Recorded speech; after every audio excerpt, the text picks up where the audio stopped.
E aí, meus queridos alunos e alunas de Física 3, o último exemplo que eu vou postar já resolvido usando o Loom aqui no meu computador é o problema número 9 da lista, tá? É uma troca de calor em que nós temos agora três materiais. O calorímetro é de cobre, então o próprio cobre ele vai participar da troca de energia com a água e com o material X, tá? Então é importante que vocês leiam o problema antes de irem assistir meu vídeo, né? Mas um calorímetro nada mais é do que um recipiente que eu utilizo para fazer uma troca térmica, então dois materiais, água e um material aquecido, ou álcool e um outro material, água mais aquecida com água em temperatura ambiente. Bom, a mistura que eu entender segura de fazer. O calorímetro às vezes é considerado um material ideal que não absorve energia, mas geralmente na prática um calorímetro é um recipiente de isopor ou tem metal por dentro revestido de isopor por fora para de fato eu não ter perda de energia significativa para o ambiente, tá? Reiterando que nessas trocas de calor que nós estudamos em Física 3, nós estamos sempre analisando sistemas fechados que não trocam energia com o meio. Temos muitos sistemas reais que trocam energia, dissipam energia para o meio, esse é objeto de estudo da termodinâmica de sistemas abertos, tá? Então, nós desprezamos eventuais perdas para o ambiente.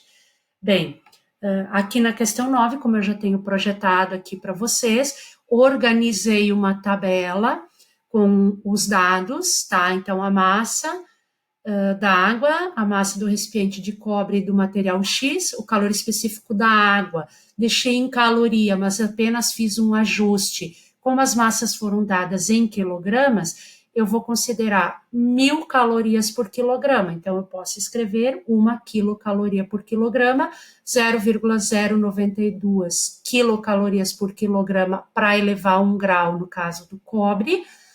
As temperaturas foram dadas, né? Que o calorímetro e a água estavam numa temperatura inicial de 19 graus Celsius, o material de origem desconhecida estava a 100, e é claro, então, aqui só observando, é lógico, é um resultado intuitivo que o material X esfrie e que o cobre e a água absorvam energia e aqueçam. O problema nos diz que a temperatura final do sistema é de 26,1 graus Celsius, ou seja, o material X esfriou muito mais do que os outros dois elevaram a temperatura.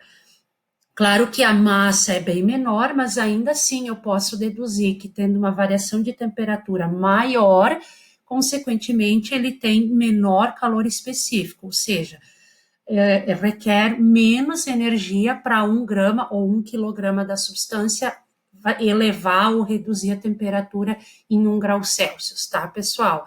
Então, observem que a variação de temperatura da água e do cobre foi de 7,1 graus Celsius positivo, enquanto a do material X foi de menos 73,9 graus Celsius negativos, tá? Então, aqui, ó, eu fiz de duas formas diferentes, mas a relação é que a quantidade de calor trocada entre o cobre, o material desconhecido e a água resultam em zero, tá? Então, eu escrevi as expressões massa, calor específico, vezes variação de temperatura do cobre, já coloquei os valores na linha de baixo, mais massa vezes calor específico, que eu deixei antes aqui, vezes variação de temperatura do material X, porque aí aqui vocês observem que a variável está nesse segundo termo, né, Cx. Esse produto aqui vai dar um produto negativo, mas como vai mudar de lado na equação, vai ficar todo correto o sinal. Não existe calor específico negativo, ou seja, não existe nenhuma substância na natureza que enquanto absorva a energia ela esfrie, ou que enquanto libere a energia ela aqueça, tá? Então tem que cuidar com isso. Quando calcular qualquer calor específico, se achar valor negativo, tem algum erro de cálculo. E aqui, então, ainda fazendo a soma do terceiro termo, MC ΔT da água. Isso aqui vocês devem resolver numericamente para determinar calor específico do material X. O que eu fiz aqui ainda de diferente, que eu gosto bastante de fazer em aula, considerando aqui, ainda antes de botar os valores, que a minha variável é Cx, né? Ela vai corresponder a. Passando, então, se eu deixo tudo isso aqui de um lado da igualdade, vai ser todos esses valores aqui trocando de lado negativos, dividido por esse produto, né? Aqui eu devo ter uma inconsistência de sinal, aqui o sinal ficou no lugar errado, então vamos botar o sinal aqui no lugar certo.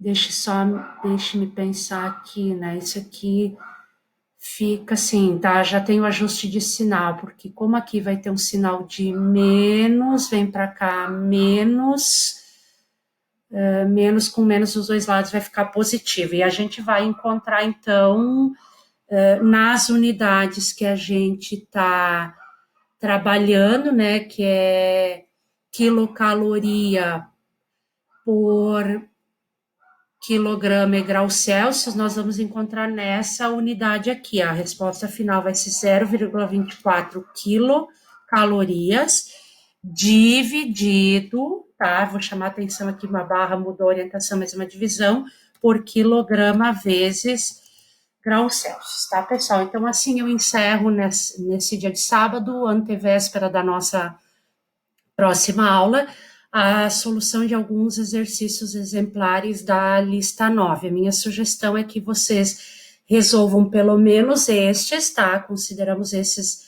resolvidos como tarefa prévia para a aula de segunda-feira, dia 22, e aí na segunda-feira a gente resolve mais alguns casos e faz uma pequena atividade avaliativa em duplas, preparatória à prova e também complemento da nota 2, tá, pessoal?